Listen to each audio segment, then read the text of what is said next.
Okay, so for the next 30 or 40 minutes, my job is to talk, and your job is to listen. And I hope that I finish before you do. I was looking up some quotes last night, as a matter of fact, and I found this one. Winston has always read this guy. Beware of needless innovation, especially when guided by logic. So I'm going to talk about what it's like to be inside a large corporation and trying to get some small things done. It's a very difficult environment. Some parts of it are very easy to see. It's like a big ocean liner, a big aircraft carrier, a big battleship. It takes a long time to get it to turn once you decide that it needs to turn.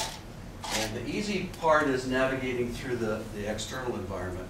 The more difficult part and the more challenging part is navigating inside the company, because you've got usually a large corporation with a nice product that's moving along with great momentum. People are very fearful of changing, and they tend to ignore the future. If it looks like the core business is going away, they just say, well, we'll pay, we'll deal with it when it comes. And you certainly don't want to take any risks with the cash cow. Usually these companies are iconic with some great product lines. Where is Kodak today? What was Kodak doing when the digital cameras started? I suspect they said, it'll never take off. I've actually heard some senior people at Kodak who happen to sit on our board say that the texture, the feel, the film is critical to the people who take pictures. This digital stuff will take off. Well, we know what happens then. Duracell, what's happening to the alkaline battery? How many of you are sitting here right now with PCs, cell phones, PDAs, all rechargeable? What are they going to do? The American Telephone and Telegraph Company, AT&T, in the middle here, long distance service, that's where I started with the company. When I started with the company in 1979, it had 1,200,000 employees. At one point in my career, I had laid off more people than I had working for. GM, rather topical. What's GM going to do? What did GM do? What happened to Saturn? Citi. Citi Group, Travelers, Sandy Weil. I'm not even sure who owns Citibank. 1979, this was the Dow Jones Industrials. And there are some big names up there that aren't going to be there anymore. This is the Dow Jones Industrials today.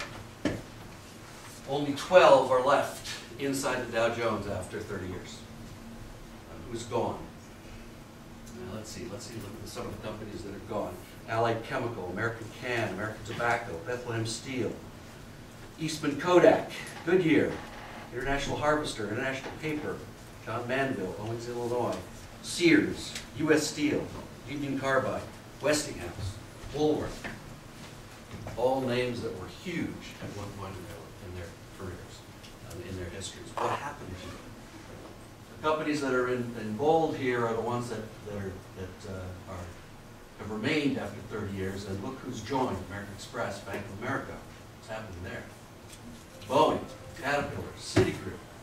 Look down here, they're talking about taking GM and Citi out and replacing them with Google and Cisco. AIG was thrown out in September with Kraft Foods. So it's just interesting to think about the companies that were there 30 years ago and not there today, and think about what happened.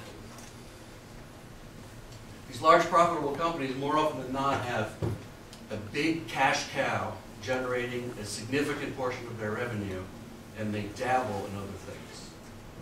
And they just can't get over the fact that this main product needs so much money to be fed. You look at the size of the current business, and you look at the size of some of the new businesses that the companies are looking at, and it's just too small, it's too risky. And you certainly don't want to disrupt the